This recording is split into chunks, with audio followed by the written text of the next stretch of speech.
I think you have idea regarding this. I have seen in your notes. So remember, descriptive studies, we have two main types. One is cross-sectional studies, one is longitudinal studies. Again, in analytic studies, we have four types: ecological, cross-sectional, case control, and cohort studies. Okay, then come to the experimental or interventional studies. We have three main types: randomized controlled trials, field trials, and community trials. So first we'll discuss about the descriptive studies. Okay, so descriptive, from the name only I think you can just have the idea. Descriptive, so descriptive means description of particular event, particular things. Okay, so maybe these are just description of particular event or particular research study. Descriptive means these are description, just description. Okay, so such studies basically ask the questions like when the disease occurring, time distribution, where it is occurring, place distribution, and who is getting the disease, person distribution.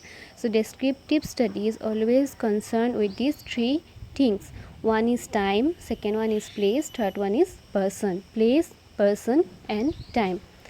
Okay, then next is, there are mainly 6 steps of descriptive studies. So in exam used to get this question. Okay, descriptive study you may get as a short notes. That time if you are getting these descriptive studies as a short notes, you have to write down the steps of descriptive studies. And sometimes like they used to give the question like write down the steps of descriptive studies.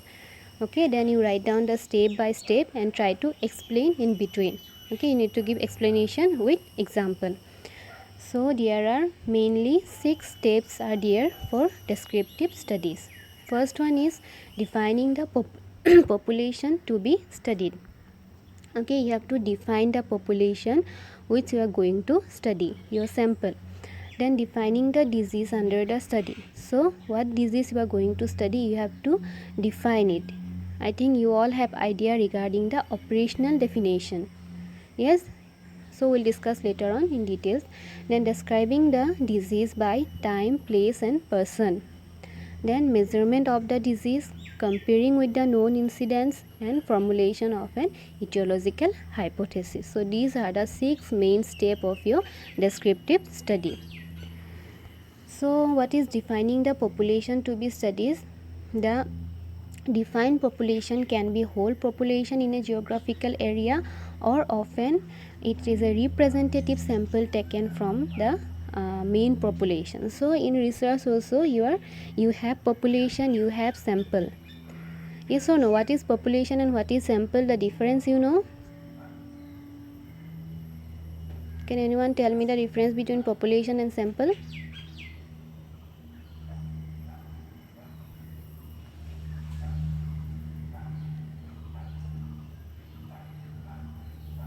Are you all there?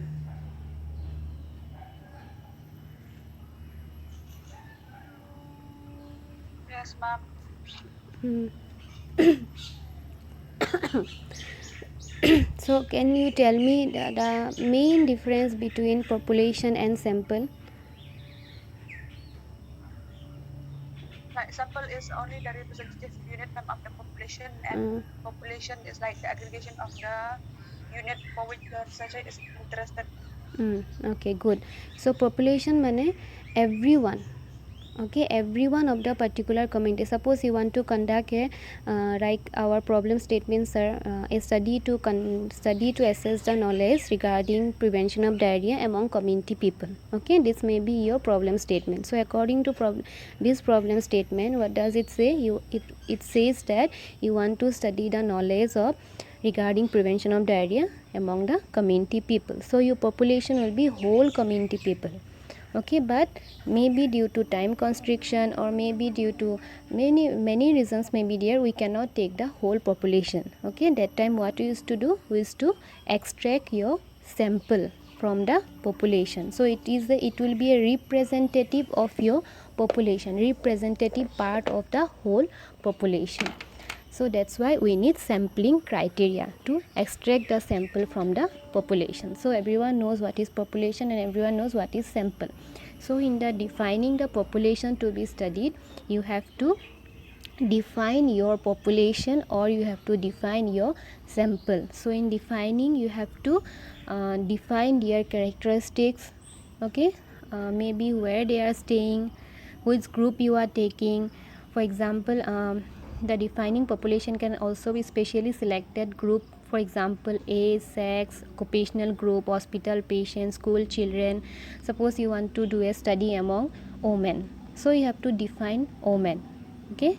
Then if you want to conduct the study on occupational health among occupational worker, then you have to define your occupational workers, okay. So you have to give your definition regarding your population. So that one will be also your operational definition, okay. So first thing in this descriptive study, you have to define the population to be studied.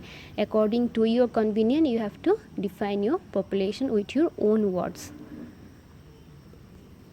Then defining the disease under the study. Next point is, once the population to be studied or defined or specified, one must then define the disease or condition being investigated.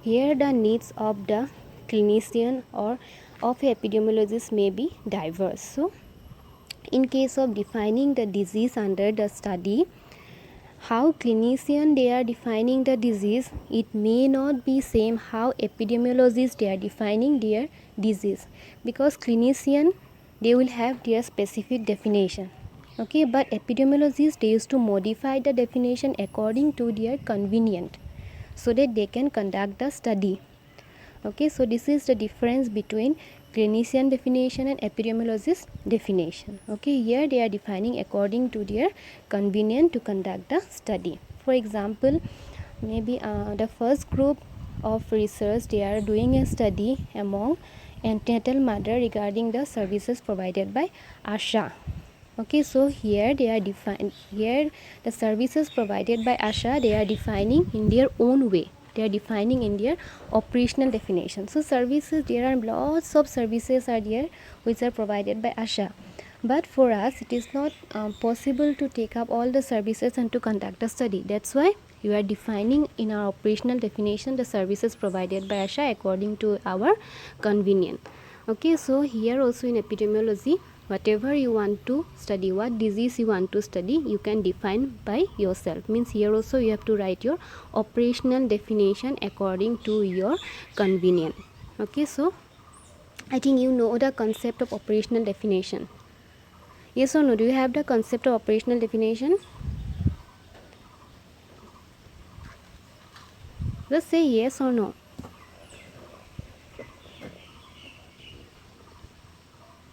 No, ma'am. So operational definition mane, for example, maybe take the example postnatal mother, okay. You want to do any study regarding your sample is postnatal mother. So now you want to define the postnatal mother, they have specific definition in the book, right? So postnatal period, what is the postnatal period according to the book? Till from birth to, sorry, after birth to 6 weeks or month? 6 weeks. Yes. So it is defined in the book. The postnatal period is already defined in the book, but you want to maybe for you it may not be possible to get postnatal mother till only till 6 weeks. So according to your convenience, you want to consider the postnatal period till 1 year, okay. But it will not be similar with your book, but in research we can write it in the form of operational definition. The postnatal period you can extend till 1 year in your operational definition. Then you can include all the sample, all the postnatal mother till 1 year, okay. So this is the power of operational definition in research or in epidemiological studies, okay. If you are defining your operational definition in a proper way, nobody will be able to question you back, because in research, this power is given to the operational definition. If you are defining in your own term in the operational definition, then you can modify the real definition. Understood? So that is the operational definition. Whatever you want, you can, but there should be some relation with the own like original definition, but you can modify it according to your convenience, according to the researcher convenient. Okay, so defining the disease under the study, you have to define in the operational definition according to your convenience. It may not be similar with the original definition. Okay, then next point is describing the disease. So first point was defining the population, next point was defining the disease, third point is describing the disease. So primary objective of descriptive epidemiology is to describe the occurrence and distribution of the disease by time, place and person. So now you have defined the disease. Now it's the time to describe the disease in the term of time, place and person. Okay, time, you know what is time. Maybe it is to occur yearly, maybe it is a seasonal, maybe monthly, weekly, day, hour of onset, duration. So these all are known as time. So you have to describe your disease in respect to time. Then place, okay, where it is occurring, your disease. So which country, maybe urban, rural, towns, cities. Okay, so where it is occurring, okay, the place you have to describe. Then person, so person, in case of person, age, sex, marital status. So characteristics of your person you have to describe in terms of person. So this is the description of the disease. You have to describe your disease in respect to time, place and person. So don't forget, this is very important point of epidemiology. Okay, in epidemiological studies, in descriptive studies, always you have to describe the disease with respect to time, place and person. Okay, so time distribution. So time distribution means in which time the disease is occurring. So it may be short term fluctuation, periodic fluctuation or long time fluctuation. Okay, short time mane within short time the disease is occurring again and again. Periodic mane maybe it follows some pattern or some period. After maybe after 3 months it is occurring again and again. So maybe the disease is following some periodic fluctuation. Then long term fluctuation. For long term fluctuation, for example, the whooping cough, it was already eradicated from Assam, but again in 2014 few cases were detected in Sonapur. So it was a long term fluctuation. Okay, so these are the types of fluctuation or time distribution you may get in epidemiology: short term, periodic and long term fluctuation. Then place. So place can be like wherever the disease is occurring. It can be country wise, it can be rural and urban, it can be city, okay, it can be village. Okay, so it is about the place distribution. So here international variation, national variation, rural and urban differences and local distribution. So in terms of place you have to describe your disease. Then person distribution, we have already discussed this. You have to write down or you have to describe the disease in respect to person. You have to explain here the characteristics of the host, characteristics of the person in case of person distribution. Then fourth point is measurement of disease. So what is measurement of disease? So in descriptive studies, the disease is further characterized it is mandatory to have a clear picture of the amount of disease in the population. So the information should be available in terms of mortality, morbidity, disability. So measurement of disease. Now you have to know what is the measurement of the disease in the particular community. So to know the measurement, you can calculate in terms of mortality, morbidity, disability, incidence, prevalence. So these are the measurement of disease. So here the two things you have to remember. one is prevalence of the disease and one is incidence of the disease. So incidence mane only the new cases getting affected with the disease, and prevalence mane all the new and old cases. Okay, so this is the main difference. This question sometimes examiner is to ask in the viva, difference between incidence and prevalence. So incidence mane only the new cases, remember, and prevalence mane all the new and old cases. Okay, so this is the main difference between prevalence and incidence. So incidence can be obtained from longitudinal studies and prevalence can be obtained from the cross sectional studies. So we have already discussed that descriptive studies, we have two types of descriptive study. One is longitudinal study and one is cross sectional studies. So here two terms you have already got, longitudinal study and cross sectional study. So now only I'll explain what is longitudinal study and cross sectional study. So longitudinal studies are those studies which we have to conduct for a long period of time. Okay, so maybe you want to search for example of longitudinal studies, you want to assess the effect of exercise on obesity among women. Okay, effect of exercise on obesity of women. So this one will be your longitudinal studies, because effect of exercise you cannot see in 1 day, 2 day, 1 month, 2 month. You have to observe the woman for a long period of time. Maybe you may take 1 year time also, you may take 2 years time also, because effect you cannot see very easily, you have to take time. Okay, so those type of studies are known as your longitudinal studies. Okay, the time period is very long in case of longitudinal studies. Now the cross sectional studies. So what is cross sectional study? From the whole population you will take a section of the population and you are going to do your study in the particular section of the population. The whole population you are not going to involve in your study. A cross section of your representative of the whole population and you are doing your study on them. So it is known as cross sectional studies. So incidence can be obtained from the longitudinal studies and prevalence can be obtained from your cross sectional studies. So this is example of cross sectional studies. Smoker, from a whole population one section of the smoker you will take, one section of the non-smoker you will take, and you will compare the risk factor. Then after comparing the risk factor you will be able to know the risk factor of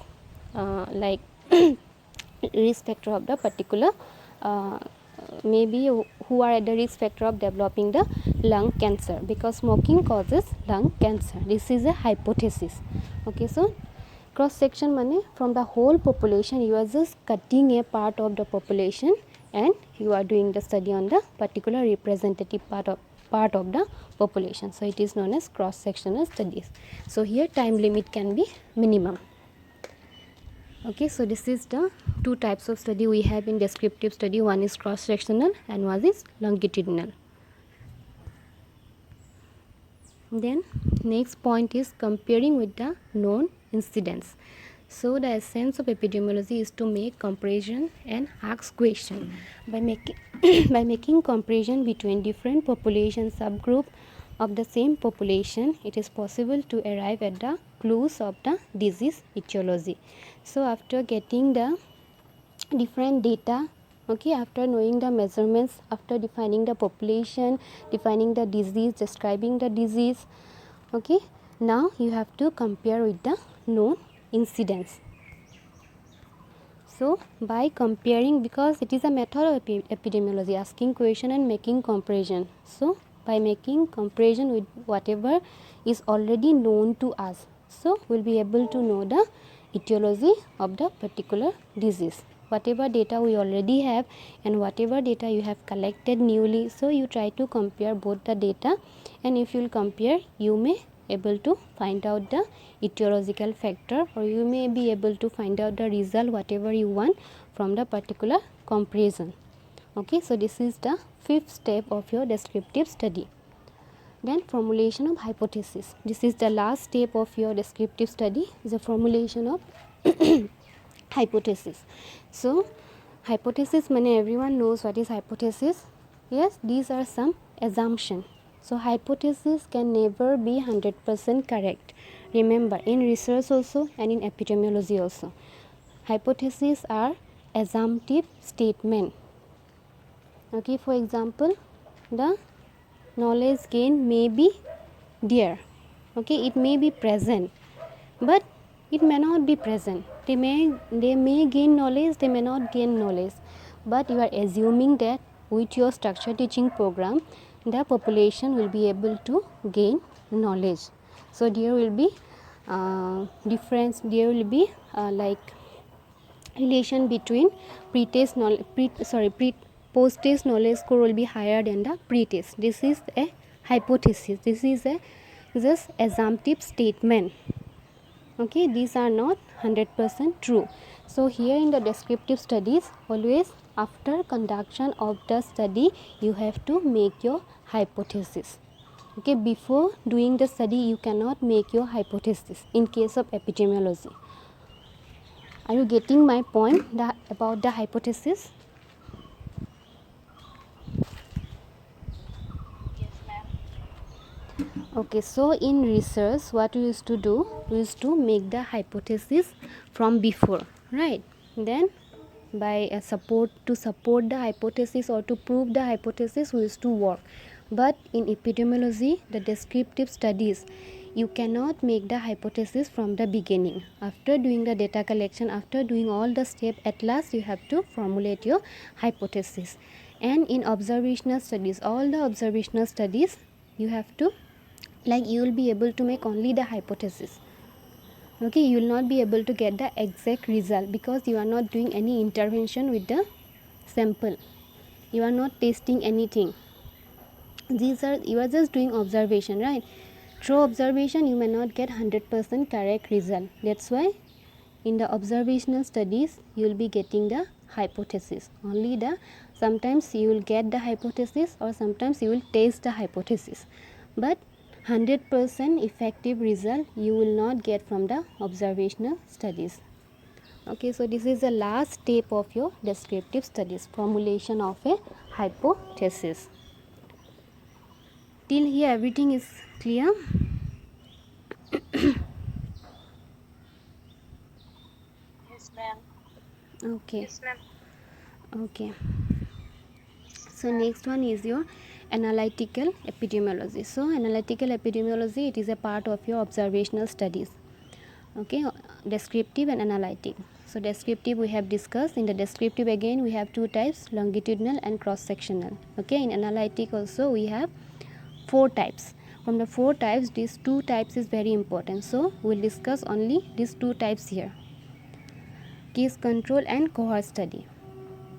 Okay, so what is analytic study? Analytical studies are second major types of epidemiological studies. The subject of interest in analytical studies in an individual within the population. The objective is not to formulate but to test the hypothesis. So in the descriptive studies we used to formulate the hypothesis, but here in analytical studies our objective is not to formulate the hypothesis. Here we are going to test the known hypothesis. Okay, we are going to test the hypothesis. This is the main difference between descriptive and analytical studies. In descriptive studies we are formulating the hypothesis, in the analytical studies we are going to test the hypothesis.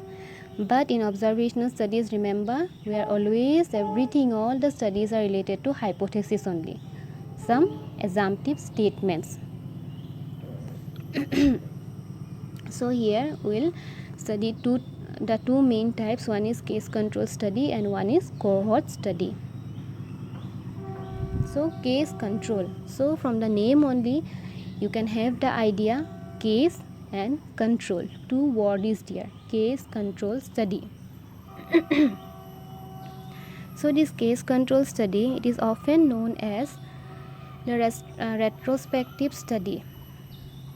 So why it is known as retrospective study, we'll discuss. So they have some distinct features. So what are the distinct features they have in case control study? Both exposure and outcome have occurred before the start of the disease. Exposure and outcome both have occurred before onset of the disease. Before start of the study. Then next one is the study proceed backward from effect to cause. Then it uses a control or comparison group to support the refute and inferences. So here three main things we are going to see: both the exposure and outcome. People have smoke, okay, they are smoker, and due to the smoking they are having lung cancer. Okay, so smoking causes lung cancer. So here in the case control studies, both the smoking already occurred. The person is a smoker and he is suffering from lung cancer. So exposure and outcome. Smoking is a exposure, outcome is a lung cancer. So both will occur before starting of the study. So here the conclusion is, here your population will be those who are already affected with lung cancer. Okay. Sorry. So those who are affected with lung cancer, those will be your sample. So the outcome and the exposure already will occur before start of the study. After that only you will start your study, means your sample will be the affected one. Then study proceed from effect to cause. So you want to check the causes of lung cancer. Okay, you want to check the causes of lung cancer. So obviously for that, in the case control study, what they used to do, they used to take the patient who are suffering from lung cancer, okay, already affected with lung cancer. So they will go backward, like people are already suffering from lung cancer and they are going backward to see the cause. Understood? They are going backward. So to know that, they have to do the retrospective study. They have to go from present to past. Okay, the patient is their present. Okay, to know the causes, they have to dig out the past of the patient. So it is a retrospective study. They are going backward from effect to cause. Effect is the lung cancer. They want to know the cause. So they are going backward in case control method. And it uses a control group. So case group and control group. So there will be two group is in case control study. One will be known as case group, one will be known as control group. So now we'll see what is the difference between case group and control group. Anyone have any idea what is the difference between case group and control group?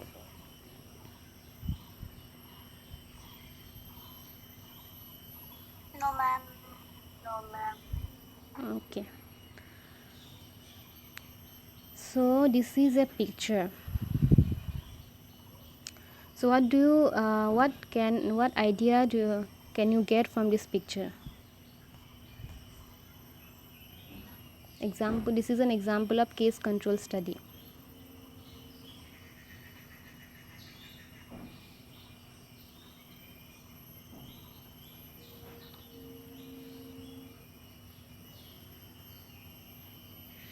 So here in the case group, you will take the patient who are already suffering from lung cancer. Okay, just an example, take the example of lung cancer. So here in the case control study, your case group will be the people who are suffering from lung cancer. They are already suffering from lung cancer. Okay, that one will be your case group. Control group, non-disease group will be known as your control group. Non-disease means people who are not suffering from lung cancer. Okay, so two group you got. One, they are suffering from lung cancer, and one, they are not suffering from lung cancer. Now you want to know the cause of lung cancer. Effect was lung cancer. Now you want to know the cause of lung cancer. So you will go backward. So you will dig out the past of the people suffering from lung cancer, and one those who are not suffering from lung cancer. So you will go backward and you will see the rate of exposure to smoking. So from the beginning only I have mentioned that here you are testing the hypothesis. Okay, in analytical study you are testing the hypothesis. Maybe the hypothesis is already there, smoking causes lung cancer. Okay, the hypothesis is already there with you, so you want to test whether it is correct or it is wrong. Okay, so you know the cause, you know the outcome from before, understood, but you are testing it whether it is correct or whether it is wrong. So you will go backward and you will try to compare the rate of exposure. So in the diseased person, how many of them they have exposed themselves to smoking, and in the non-disease group, how many of them they have exposed to smoking. So in the disease group, how many of them they were smoker, in the non-disease group, how many of them they were not smoker. Okay, understood till here? Case and control, understood the concept of case and control?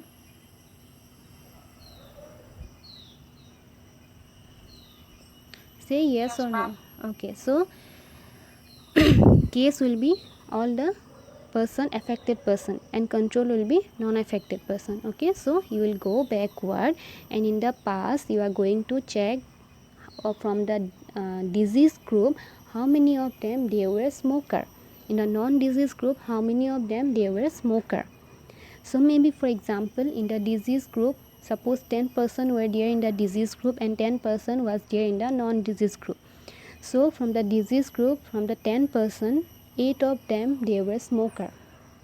In the non-disease group, only 2 of them they were smoker. So what conclusion you can draw from the particular result after comparison?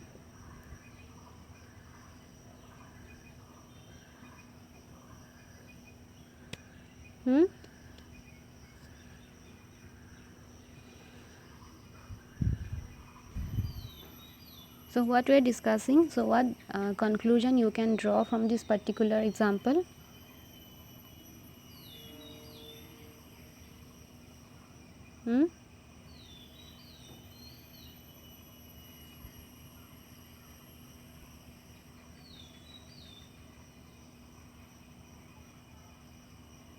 What conclusion you can draw? What I have explained from disease group, of like when you will go backward from the disease group, from the 10%, 8 were smoker. From the non-disease group, from the 10%, 2 were smoker. Okay, so what conclusion you can draw from here?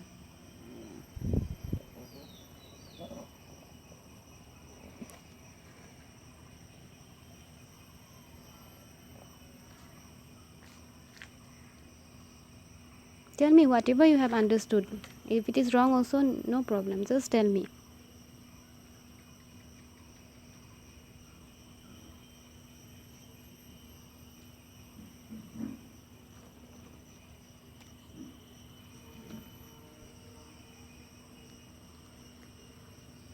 What happened? Why nobody is replying?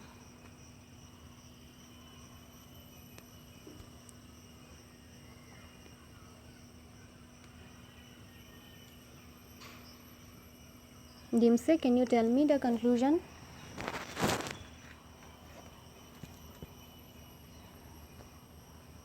Am I audible or you are not listening to me?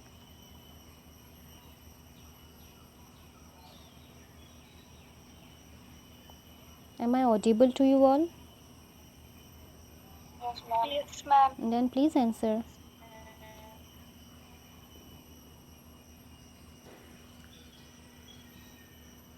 Where is Dimse?